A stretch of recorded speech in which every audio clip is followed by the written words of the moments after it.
आप देख रहे हैं एबीपी गंगा, आपके साथ हूं मैं दीपा बाफिला। बुलेटिन में तमाम खबरों पर विस्तार से बात होगी। गाजियाबाद से बड़ी खबर है। गाजियाबाद में डॉक्टर को सरतन से जुदा धमकी का ये पूरा मामला है। पुलिस का इस मामले में बड़ा खुलासा है। डॉक्टर ने खुद ही साजिश रची थी। लोकप्रियता और सुरक्षा पाने के लिए खुद झूठी कहानी रची थी डॉक्टर ने। नंबर ट्रेस करने के बाद पुलिस की जांच में ये बड़ा खुलासा हुआ। दरअसल डॉक्टर ने शिकायत की थी कि हिंदू संगठन से जुड़े होने की वजह से उन्हें अमेरिका से आए फोन नंबर से धमकी मिली है। जब पुलिस ने पूरे मामले की जांच पड़ताल की तो ये जानकारी मिली कि वो कॉल बिहार के अनीस कुमार ने अस्थमा की बीमारी के लिए कंसल्ट करने के लिए की थी, क्योंकि वो साजिश रचने वाले डॉक्टर अरविंद कुमार वत्स का पेशेंट था। पूछताछ में अनीश ने डॉक्टर का खुलासा किया और ये भी बताया कि गाजियाबाद आकर दवाई लेने के लिए कॉल की थी, जबकि डॉक्टर ने उसे धमकी भरा कॉल बताया था। अब पुलिस ने डॉक्टर के केस को खारिज करते हुए डॉक्टर के खिलाफ सूचना देने की वजह से कार्रवाई की बात कही है।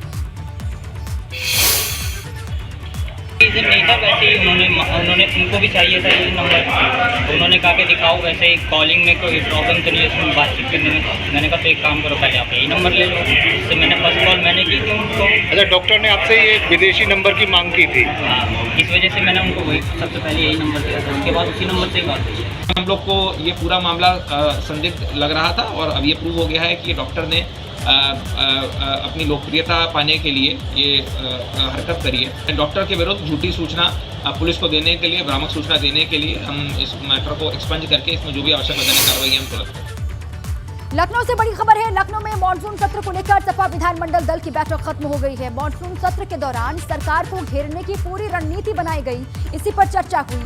कल होने वाले पैदल मार्च को लेकर भी बात हुई है।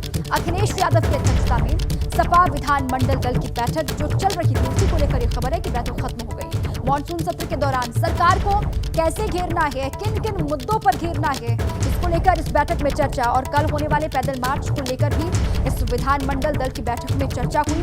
अखिलेश की अध्यक्षता में ये बैठक हो रही थी। बैठक खत्म हो गई है और मॉनसून सत्र में अब देखिए किस तरीके से सपा अलग अलग मुद्दों को लेकर सरकार पर दबाव बनाती है, सरकार को घेरती है, ये भी देखना अहम होगा। और इसीलिए पूरी की पूरी रणनीति बनाई गई है आज की इस बैठक में, जो कि खत्म हो गई है बैठक।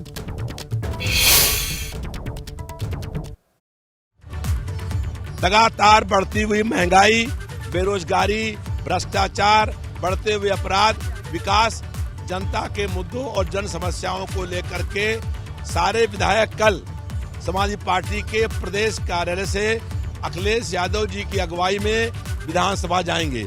हम सड़क से लेकर के और विधानसभा के अंदर तक जनता के मुद्दों को लेके संघर्ष करने का काम करेंगे। सरकार चाहे कितना भी जुल्म, अन्याय, अत्याचार करे, अगर वो जुल्म करने की सीमाएं तोड़ देगी तो हम भी जो है संघर्ष करने की नया कीर्तिमान बनाएंगे।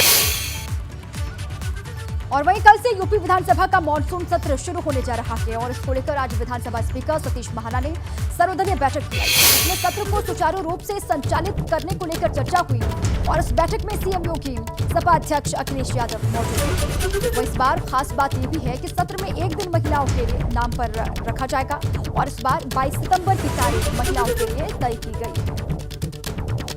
मॉनसून सत्र की शुरुआत कल से होने जा रही है। उससे पहले आज सर्वदलीय बैठक बुलाई गई। सतीश महाना की अध्यक्षता में ये बैठक हुई, जिसमें सीएम योगी आदित्यनाथ भी मौजूद रहे और अखिलेश यादव की मौजूदगी भी रही। इस पूरे सत्र को सुचारू रूप से संचालित करने के लिए सभी दलों की सहायता, सभी दलों की भागीदारी बहुत जरूरी है। इसी पर चर्चा भी की गई। मॉनसून सत्र को लेकर ही इस सर्वदलीय बैठक में चर्चा, सीएम योगी, अखिलेश यादव की मौजूदगी और दोनों ही दल तैयार हैं। जो मुख्य विपक्षी दल है समाजवादी पार्टी और सत्तारूढ़ पार्टी भाजपा, इसके अलावा भी जितने छोटे छोटे दल हैं उनके प्रमुख भी इस बैठक का हिस्सा बने। सर्वदलीय बैठक आज के दिन कल से मॉनसून सत्र की होने जा रही है शुरुआत और उससे पहले आज की तस्वीर अहम है। विधानसभा स्पीकर सतीश महाना की अध्यक्षता में ही ये बैठक हुई, जिसमें सीएम योगी भी पहुंचे और नेता विपक्ष अखिलेश यादव भी इस बैठक का हिस्सा बने। सर्वदलीय बैठक भी खत्म। सत्र को सुचारू रूप से संचालित करने पर चर्चा हुई है। सभी दलों की सहमति भी मिली है कि लोगों से जुड़े हुए जनहित के मुद्दों को सदन के भीतर उठाया जाएगा पुरजोर तरीके से और संचालित सुचारू रूप से पूरा मॉनसून सत्र हो, इसी पर सभी की हामी भी मिली है। मॉनसून सत्र को लेकर ही अहम बैठक कल से शुरुआत और उससे पहले आज मॉनसून सत्र पर सर्वदलीय बैठक जो चल रही थी वो खत्म हो गई है। सतीश महाना की अध्यक्षता में ही ये बैठक हुई और इसके अलावा विपक्षी दलों के तमाम दिग्गज भी यहां पर पहुंचे, प्रमुख उन्होंने इस बैठक में हिस्सा लिया और सभी ने विस्तार से चर्चा की किस तरीके से आगे बढ़ना है इस मॉनसून सत्र में। बड़ी बातें क्या है वो भी आपको बता रहे। विधानसभा अध्यक्ष सतीश महाना की अध्यक्षता में ही ये बैठक हुई। कल से मॉनसून सत्र चलना है और सत्र को सुचारू रूप से संचालित करने पर भी चर्चा हुई है, सहमति भी बनी है। कल से शुरू हो रहा है विधानसभा का मॉनसून सत्र, ये आप जानते हैं, और इस बार महिला विधायकों के लिए एक दिन रखा गया है, एक दिन तय है। 22 सितंबर की तारीख है जब महिला विधायकों के लिए खास सत्र रखा गया है। सदन में महिलाओं के मुद्दों की बात होगी, महिला अधिकारों की बात होगी और महिला अपराधों की भी बात होगी। 22 सितंबर को सिर्फ महिलाओं के मुद्दों पर चर्चा होगी। कल से शुरू हो रहा है विधानसभा का मॉनसून सत्र और इस बार महिला विधायकों के लिए ये सत्र खास है क्योंकि उनके लिए एक दिन रखा गया है, एक सत्र रखा गया है और वो तारीख है 22 सितंबर की जब सिर्फ महिलाओं के मुद्दों पर चर्चा की जाएगी, महिलाओं के अधिकारों के बारे में बात होगी। और इस वक्त में क्या स्थिति है उत्तर प्रदेश में महिलाओं की, इसी पर समाजवादी पार्टी भी अपनी बात रखेगी। और कल से विधानसभा का मॉनसून सत्र शुरू होने जा रहा है। महिलाओं पर फोकस भारतीय जनता पार्टी का आप जानते हैं और कल से मॉनसून सत्र शुरू हो रहा है। 22 सितंबर की तारीख है जब महिलाओं के मुद्दों पर खुलकर चर्चा होगी और समाजवादी पार्टी पूरी तैयारी के साथ इस मॉनसून सत्र का हिस्सा बनेगी। आप लगातार देख रहे हैं किस तरीके से बैठकों का सिलसिला भी आगे बढ़ रहा है तमाम दलों की तरफ से और कल से इसकी शुरुआत हो रही है। उत्तर प्रदेश विधानसभा का मानसून सत्र 19 सितंबर से शुरू हो रहा है और पहली बार उत्तर प्रदेश विधानसभा में एक पूरा दिन महिला विधायकों के नाम रहेगा। हमारे साथ विधानसभा अध्यक्ष सतीश महाना जी, उनसे जानेंगे। सर, ये पहली बार हो रहा है उत्तर प्रदेश की विधानसभा में, अगर हम देखें तो तकरीबन 100 वर्षों का इतिहास है इस भवन का भी और विधान परिषद का भी, कि पहली बार जो महिला विधायक हैं वो पूरा सत्र चलाएंगे। नहीं, पहली बार उत्तर प्रदेश की विधानसभा नहीं हो रहा है, देश की किसी भी विधानसभा में पहली बार हो रहा है। इस प्रकार का मुझे जानकारी नहीं है कि अन्य किसी विधानसभा में देश में इस प्रकार का कोई अवसर दिया गया।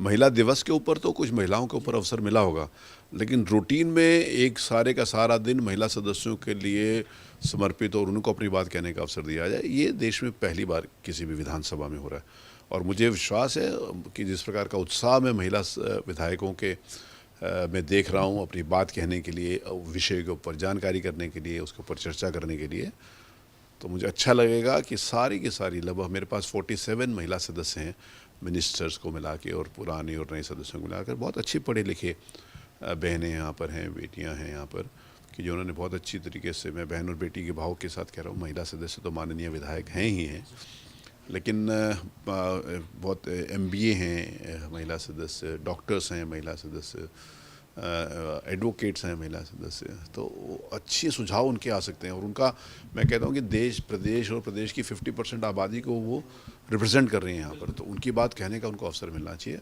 और मुझे इस बात की प्रसन्नता है कि मुख्यमंत्री जी से जब मैंने चर्चा करी तो उन्होंने इसके ऊपर अपनी हामी भरी और आज जिस समय कार्य मंत्रणा की बैठक में इसके ऊपर चर्चा तो सभी दलों के माननीय विधायकों को इसके ऊपर समर्थन मिला। मुझे, आप विधानसभा अध्यक्ष हैं, सदन को सुचारू रूप से चलाने की जिम्मेदारी आप पर है। आज ऑल पार्टी मीट हुई है, विपक्ष यही कह रहा है कि बहुत कम दिन, 4 या 5 दिन का ही सेशन चल रहा है, जबकि नियम है कि 2 महीने में 10 दिन कम से कम चलना चाहिए। तो ये एक मुश्किल आएगी कल से।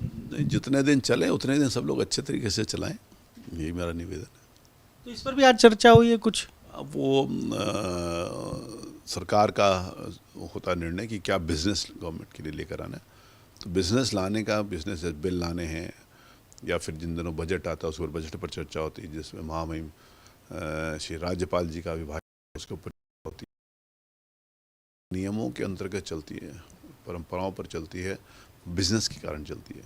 तो अभी जो तय हुआ है वो 19 तारीख से लेकर 23 तारीख का तय। समाजवादी पार्टी ने 14 तारीख को एक वो विधानसभा में सब धरना देने आ रहे थे, पैदल आ रहे थे, अब कह रहे हैं कि 19 तारीख को सब लोग पैदल आएंगे और यहाँ पर धरना देंगे। वो जिससे भी आए विधानसभा के मंडप में मैं उनका स्वागत करूंगा। पैदल आएंगे तो उनका स्वागत है, गाड़ी से आएंगे तो स्वागत है। विधानसभा के मंडप में उनको सीढ़ी या लिफ्ट से आना पड़ेगा। तो मंडप ना कोई कार आएगी ना मोटरसाइकिल आएगी, वो नीचे तक कैसे आएंगे ये उनका विषय है। विधानसभा के मंडप में सभी माननीय सदस्यों का स्वागत है। कैमरे से हरिओम के साथ अनुभव शुक्ला, AP गंगा, लखनऊ। लखनऊ से बड़ी खबर है। कुछ देर में भाजपा विधानमंडल दल की बैठक होनी है। मॉनसून सत्र को लेकर शाम 6 बजे यह बैठक होगी। लोक भवन में भाजपा विधानमंडल दल की बैठक होनी है। 6 बजे का वक्त है और विपक्ष के सवालों का जवाब किस तरीके से देना है, इसी पर बनेगी रणनीति। बैठक में सीएम योगी, दोनों डिप्टी सीएम मौजूद रहेंगे और भाजपा प्रदेश अध्यक्ष भूपेंद्र सिंह चौधरी भी रहेंगे मौजूद। सभी भाजपा विधायक होंगे, एमएलसी होंगे जो बैठक का हिस्सा बनेंगे। लोक भवन में ही रात्रि भोज का आयोजन भी होगा। और इसी पर अधिक जानकारियों के साथ हमारे साथी अनुभव शुक्ला जुड़ चुके हैं फोन लाइन पर। अनुभव, 6 बजे का वक्त है जब भाजपा विधानमंडल दल की बैठक होनी है। क्या जानकारी, कल किस तरीके से विपक्ष के सवालों का जवाब कल से देना है, इसी पर रणनीति बनेगी? देखिए, बिल्कुल सत्र कल से शुरू हो रहा है। इससे विधानमंडल दल की बैठक सभी पार्टियां कर रही हैं और आज जिस तरीके से हमने देखा सर्वदलीय बैठक हुई, कार्य मंत्रणा की बैठक हुई, मुख्यमंत्री खुद सर्वदलीय बैठक में मौजूद रहे और उसके बाद बीजेपी विधानमंडल दल की जो बैठक है वो मुख्यमंत्री आवास 4 बजे शुरू हुई है और शाम 6 बजे अभी लोक भवन में जो बीजेपी विधानमंडल दल के साथ साथ एनडीए के जो विधायक हैं वो सभी यहाँ पर मौजूद होंगे लोक भवन में और यहीं पर ये बैठक होगी। मकसद यही है कि किस तरीके से जब सदन की कार्यवाही कल से शुरू होगी, विपक्ष के अपने सवाल होंगे, विपक्ष अपने सवाल से सरकार पर निशाना साधेगा, उसका सदन के भीतर किस तरीके से जवाब देना है, किस तरीके से तार्किक ढंग से आंकड़ों के जरिए उनके सवाल का जवाब सदन में देना है, इसी पर रणनीति जो है वो इस बैठक में बनाई जाएगी। शुक्रिया अनुभव पूरी जानकारी के लिए। विपक्ष पूरी आक्रामकता के साथ सवाल दागेगा सरकार पर और सरकार किस तरीके से उन सवालों का जवाब देगी। सरकार के तमाम जो विधायक हैं, एमएलसी हैं, वो इसका हिस्सा बनने वाले हैं कल से मॉनसून सत्र को और आज इसी पर चर्चा हुई है किस तरीके से सभी मिलकर के जवाब देंगे विपक्ष के सवालों का। शुक्रिया अनुभव पूरी जानकारी के लिए। अब आगे बढ़ते हैं। यूपी में चल रहे मदरसों के सर्वे पर आज देवबंद में 250 से ज्यादा मदरसा संचालकों की बैठक बुलाई गई थी और इस बैठक के बाद प्रेस कॉन्फ्रेंस करते हुए मौलाना अरशद मदनी ने कहा है कि उन्हें सरकार के सर्वे से कोई दिक्कत है ही नहीं। मदरसों का सर्वे करना सरकार का अधिकार है। मदरसों के अंदर कोई अवैध गतिविधि नहीं होती। सरकार की जमीन पर बना हुआ मदरसा खुद तोड़ेंगे। मदरसों को सरकार की जरूरत है।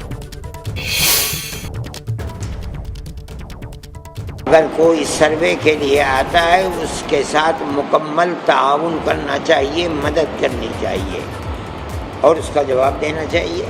और अब तक जितने हमारे इल्म में हैं जो सर्वे करने के लिए आए हैं उनका किरदार सही रहा है।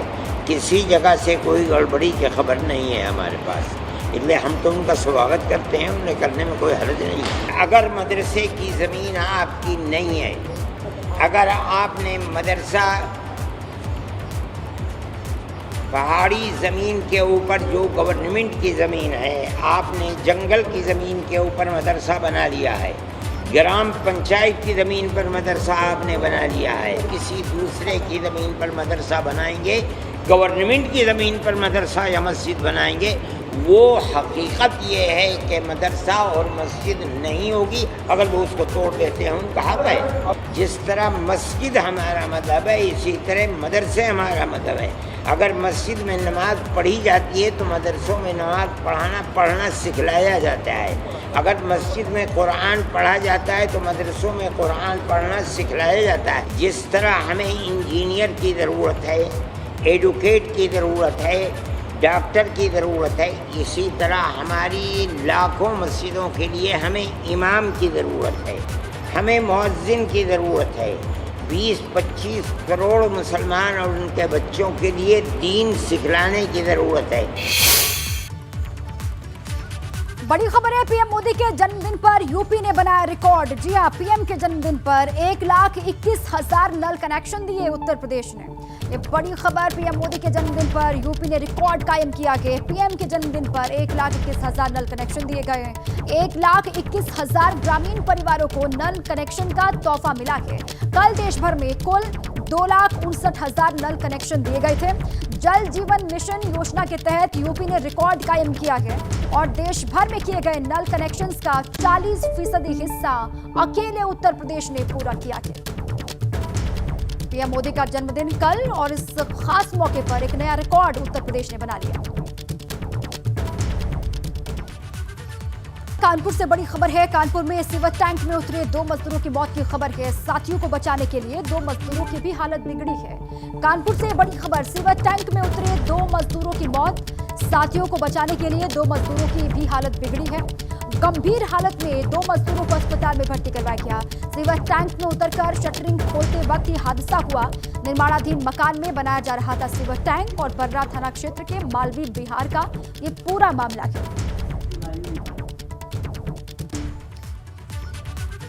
बड़ी खबर है, धर्मांतरण अधिनियम के तहत यूपी में पहली सजा हुई है। अफजल ने अरमान कोहली बनकर के नाबालिग को प्रेम जाल में फंसाया था। अमरोहा कोर्ट ने अफजल को 5 साल की सजा सुनाई है और 40,000 का जुर्माना भी लगाया। मामला अमरोहा के हसनपुर थाना क्षेत्र का है, जहां अफजल नाबालिग को प्रेम जाल में फंसाकर 2 अप्रैल 2021 को अगवा कर शादी करने के लिए दिल्ली ले गया था और दिल्ली में नाबालिग का धर्मांतरण कराने की कोशिश की थी और बाद में पुलिस ने नई दिल्ली के उस्मानपुर थाना क्षेत्र से आरोपी अफजल को गिरफ्तार करके नाबालिग को बरामद किया था। और इस पूरे ही मामले में पुलिस ने आरोपी के खिलाफ उत्तर प्रदेश विधि विरुद्ध धर्म संघ परिवर्तन प्रतिषेध अध्यादेश 2020 के तहत एक केस दर्ज किया था। उसके बाद ये पहली सजा। हसनपुर क्षेत्र में नर्सरी पर जो है चालक के रूप में आया था। वहाँ पर नर्सरी मालिक का परिवार भी था।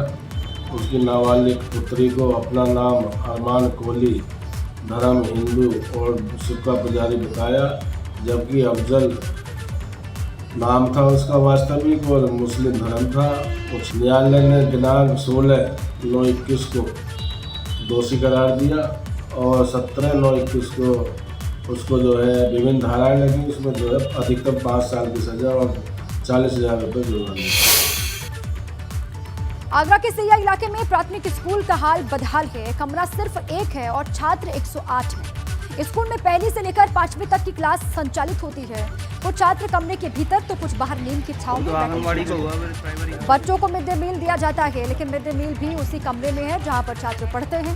स्कूल परिसर में गंदगी का अंबार लगा हुआ है। बिल्डिंग पुरानी हो चुकी है, आप देख सकते हैं, लिहाजा गिरने का भी खतरा लगातार बना हुआ है। स्कूल में तैनात शिक्षक कई बार बेसिक शिक्षा अधिकारी से स्कूल की बदहाली की कहानी बयां कर चुके हैं, लेकिन अधिकारियों के कान पर जू तक नहीं रेंगती है।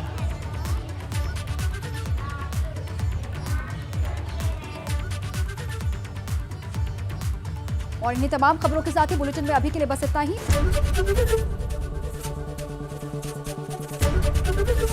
एबीपी गंगा, खबर आपकी, जुबान आपकी।